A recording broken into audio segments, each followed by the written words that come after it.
Hello বন্ধুরা, তো আজকে চলে এসেছি আরেকটা নতুন ভিডিও নিয়ে। আজকে আমরা বানাতে চলেছি হোমমেড হেয়ার স্পা। চলো দেখা যাক এটা আমরা কি কি উপকরণ দিয়ে বানাচ্ছি। এখানে আমি নিয়ে নিয়েছি বাড়ির ফ্রেশ অ্যালোভেরা জেল, 3টে ডিম, 1টি লেবু ও আশীর্বাদ শস্যের দই। তোমরা চাইলে এখানে যে কোনো ধরনের দই ব্যবহার করতে পারো।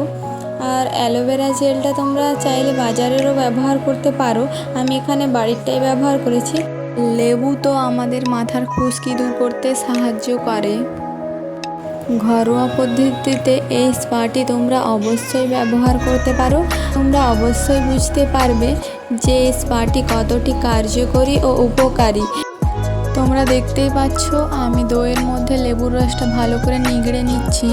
আমি এখানে ডিমটা ফাটিয়ে দইয়ের মধ্যে দিয়ে দিচ্ছি। তোমরা চাইলে ডিমের হলুদ অংশটা নাও দিতে পারো, কারণ অনেকটা গন্ধ লাগে ওটা, সেই কারণে অনেকে ব্যবহার করতে পারে না। তো তারা এই সাদা অংশটাই নেবে, হলুদ অংশটা নেবে না, ঠিক আছে? আর আমি এটাকে ভালো করে ঘাঁটিয়ে নিচ্ছি। এখন এটাকে আমি ওর চুলে ভালো করে অ্যাপ্লাই করে দিচ্ছি। ওর চুলটা অনেকটাই রুক্ষ ও ড্যামেজ হয়ে গিয়েছিল। তোমরা একবার ব্যবহার করাতে দেখতেই পাচ্ছ ওর চুলটা সিল্কি ও কতটা সুন্দর হয়ে গিয়েছে। তো ভিডিওটি যদি ভালো লাগে লাইক করো, চ্যানেলটি সাবস্ক্রাইব করো এবং ভিডিওটিকে শেয়ার করো। বাই।